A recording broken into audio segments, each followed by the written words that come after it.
منزل پانا تو بہت دور کی بات ہے، غرور میں رہو گے تو راستے بھی نہیں دیکھ پاؤ گے۔ اگر کبھی کسی چیز کا غرور آنے لگے تو ایک چکر قبرستان کا لگا لیا کرو، وہاں آپ سے بھی بہتر انسان مٹی کے نیچے دفن ہیں۔ اگر تم خود میں سے غرور کی عادت کو مٹانا چاہتے ہو تو غریب لوگوں کو سلام کیا کرو۔ اگر آپ کسی کو چھوٹا دیکھ رہے ہو تو اسے آپ یا تو دور سے دیکھ رہے ہو یا پھر غرور سے دیکھ رہے ہو۔ مٹی ہے حقیقت میری، مٹی میں مل جانا ہے، پھر اوقات کیسی، غرور کیسا، عروج کیسا، زوال کیسا۔ زیادہ تعریف سے غرور پیدا ہوتا ہے اور غرور انسان کو سرکشی سے قریب تر بنا دیتا ہے۔ اگر آپ ہمیشہ غرور سے بھرے رہتے ہیں تو اس دنیا میں آپ کے لیے سیکھنے کو کچھ بھی نہیں ہے۔ سوچو، اگر تمہاری موت آ جائے تو عزت، شہرت، مال، غرور، تکبر کہاں جائے گا؟ سمندر بڑا ہو کے بھی اپنی حدود میں رہتا ہے، انسان چھوٹا ہو کے بھی اپنی حدود بھول جاتا ہے۔ سنا تھا کہ کسی کو عزت دینے سے عزت ملتی ہے، مگر زیادہ عزت کبھی کبھی دوسرے کو مغرور بھی کر دیتی ہے۔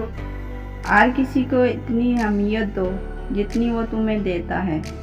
اگر کم دو گے تو مغرور کہلاؤ گے اور اگر زیادہ دو گے تو خود گر جاؤ گے۔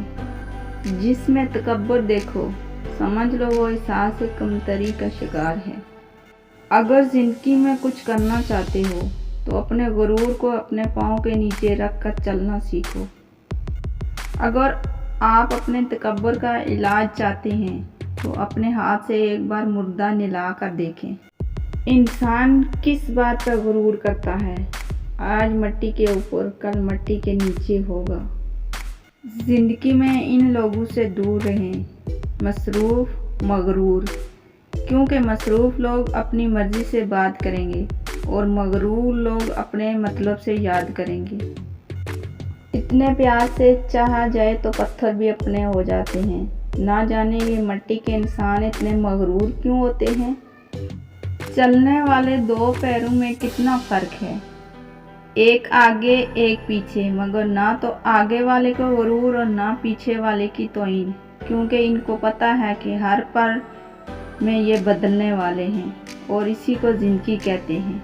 اپنے کچھ لمحوں کے عروج پر غرور نہ کرنا، کیونکہ وقت بدلنے میں دیر نہیں لگتی۔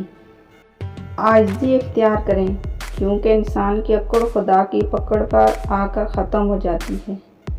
انا، بغض، حسد اور غرور کو دل سے نکال دیں تو پیچھے صرف سکون رہ جاتا ہے۔ Thanks for watching. اللہ حافظ۔ میرے چینل کو پلیز سبسکرائب